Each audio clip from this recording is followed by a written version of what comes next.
बेचारे जगन्नाथ जी, पता था यही होने वाला था, लेकिन अब अपने बड़े भैया बलराम जी को कौन समझाए।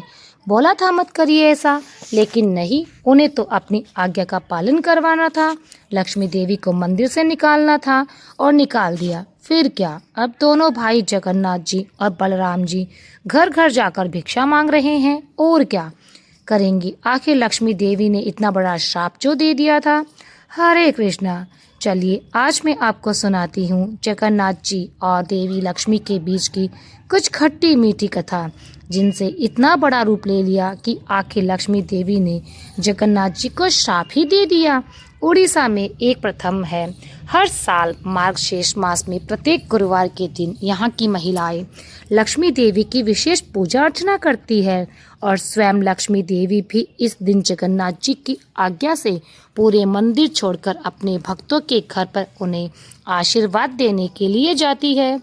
एक दिन इसी समय के दौरान लक्ष्मी देवी ने एक वृद्ध ब्राह्मण का स्वरूप लिया और अलग अलग घरों में जाने लगे। जाते हुए उन्होंने देखा कि प्रातःकाल का समय कब का बीत गया था, लेकिन फिर भी एक बड़े व्यापारी के घर में उसकी स्त्री अभी भी सो रही थी। इसलिए घर में सफाई भी नहीं हुई थी और ना ही कोई पूजा।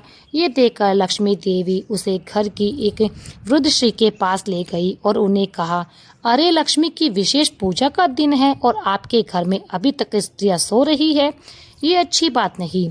आज तो आपको प्रातः जल्दी नगर देवी लक्ष्मी को प्रसन्न करने के लिए विशेष पूजा अर्चना करनी चाहिए थी। ये सुनकर उसे वृद्ध ब्राह्मण स्त्री ने अहंकार पूर्वक कहा, अरे तुम कौन होते हो हमें ये सिखाने वाले? हमारे ऊपर तो पहले से ही लक्ष्मी देवी की बड़ी कृपा है, हमें कोई ज़रूरत नहीं ये पूजा करने की। हाँ चलो जो यहाँ से, और अपना उपदेश किसी गरीब को जाकर सुनाओ जिसको इसकी ज़रूरत है। पता नहीं कहाँ कहाँ से आ जाते हैं सुबह सुबह ज्ञान बांटने।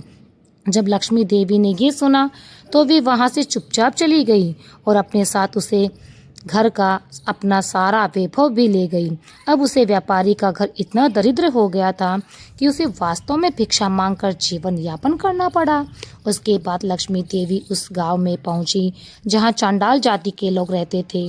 वहां जाकर उन्होंने श्रेया चंडाल उनके घर में प्रवेश किया और देखा कि वह जल्दी उठ गई थी। उसने संपूर्ण घर की सफाई की थी और लक्ष्मी देवी की पूजा की तैयारी कर रही थी। ये देखकर लक्ष्मी देवी अत्यंत प्रसन्न हुई और उन्होंने उसे घर में अपने ऐश्वर्य की वृद्धि की। अब इस प्रकार जब लक्ष्मी देवी अपने भिन्न भिन्न भक्तों के घर जा रही थी, इस समय बलराम जी और जगन्नाथ जी भी सुबह सुबह टहलने के लिए निकले हुए थे और उन्होंने देखा कि लक्ष्मी देवी श्रेया चंडाल उन्हीं के घर से बाहर आ रही है। अब ये देखकर बड़े भैया बलराम जी को बड़ा गुस्सा आया।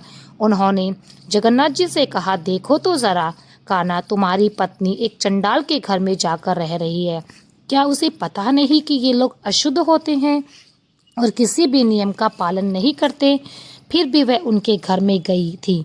नहीं नहीं, अब वह हमारे मंदिर में प्रवेश करने के योग्य नहीं रही, इसलिए तुम्हें अपनी पत्नी लक्ष्मी का त्याग करना होगा। अब देखिए, यहाँ पर मैं आपको एक बात स्पष्ट कर दूँ, यहाँ चंडाल जाति का अर्थ जन्म से नहीं अपितु कर्म से है, अर्थात चंडाल कोई जन्म से निकली जाति नहीं है। अभी तो ये लोग हैं जो वैदिक धर्म और निर्देशों का पालन नहीं करते, जो अवैध कार्यों में लिपटे रहते हैं, फिर चाहे वो उच्च जाति के ब्राह्मण कुल में जन्मे हो या फिर निम्न जाति में। इसलिए ये मत सोचिएगा कि बलराम जी निम्न जाति की उपेक्षा कर रहे हैं। चलिए अब आगे बढ़ते हैं। जब जगन्नाथ जी ने अपने भाई की इस बात को सुना तो उन्हें बड़ा आश्चर्य हुआ। उन्होंने अपने भैया बलराम जी को समझाने का प्रयास करते हुए कहा, लेकिन भैया, लक्ष्मी देवी ने इसके लिए पहले से ही मुझे अनुमति ले ली थी कि आज के दिन वो अपने भक्तों के घर जाएगी और फिर उनको पूजा तो कोई भी कर सकता है, ना कि वह एक ब्राह्मण और एक चंडाल में भेदभाव कैसे करेगी। शक्ति है, ऐसा मत कहिए भैया। लेकिन नहीं बड़े भैया उसका पालन करो, अपनी पत्नी को त्याग दो, उसे बात को मजाक में लेने का प्रयास मत करो। ये कहते हुए, अन्यथा क्या भैया, चलिए छोड़िए ना इन सब बातों को, मुझे तो बहुत भूख लगी है, चलिए जल्दी से पेट पूजा करने चलते हैं। वैसे ही आपने सुबह सुबह मुझे इतना चलाकर थका सा दिया है, चलिए वापस मंदिर चलते हैं। हमारा वो भी तैयार होगा भोजन। लेकिन नहीं, ये तो बड़े भैया है, उनको आप ऐसी बातों में नहीं घुमा सकते। वो तो बलराम जी है। अपनी बात पर अड़ जो गए थे। उन्होंने साफ साफ शब्दों में जगन्नाथ जी को अपना निर्णय सुना दिया। इस प्रकार मूर्ख बनाने का और अपनी बातों में उलझाने का प्रयास मत करो, ठीक है ना?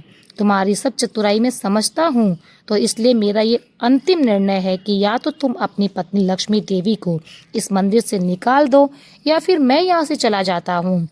फिर बलराम जी वहाँ से उठ गए और हमारे प्यारे जगन्नाथ जी फंस गए। एक तरफ बड़े भैया, एक तरफ आज्ञाकारी पत्नी। अब क्या करें? लक्ष्मी देवी को बुलाया और उनसे कहा, देवी जी, क्योंकि आप आज के दिन चंडाल के घर में गई थी, इसलिए बड़े भैया बलराम जी की आज्ञा है कि अब से आप इस मंदिर में प्रवेश नहीं कर सकती है। ये सुनकर लक्ष्मी देवी को बड़ा आश्चर्य हुआ। उन्होंने कहा, लेकिन स्वामी, आप तो जानते हैं कि मैं आपसे अनुमति लेकर प्रत्येक वर्ष इस समय के दौरान अपने भक्तों के घर उन्हें आशीर्वाद देने जाती ही हूँ, तो इसमें मैंने क्या अपराध कर दिया जो आप मुझे ऐसा दंड दे रहे हैं? और फिर अगर कोई भूल भी हुई तो हमारे विवाह के समय पर ही तो मेरे पिताजी को वचन दिया था ना आपने कि आप मेरे 10 अपराध को क्षमा करेंगे। तो फिर अचानक से मुझे ये मंदिर से बाहर निकाल देने के लिए आप कैसे सोच सकते हैं? स्वामी, हर जगन्नाथ जी के पास लक्ष्मी देवी के इन प्रश्नों का कोई उत्तर नहीं था। फिर मौन रहे, और उनके मौन का अर्थ था कि अपने बड़े भाई के आदेश के सामने वो भी लाचार थे।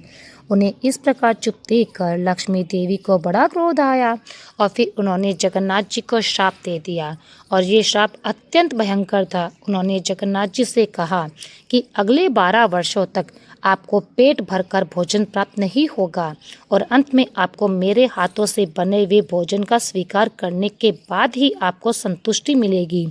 बस इतना सा कहकर लक्ष्मी देवी अपने सेवकों के साथ श्री मंदिर को छोड़कर चली गई। फिर क्या था?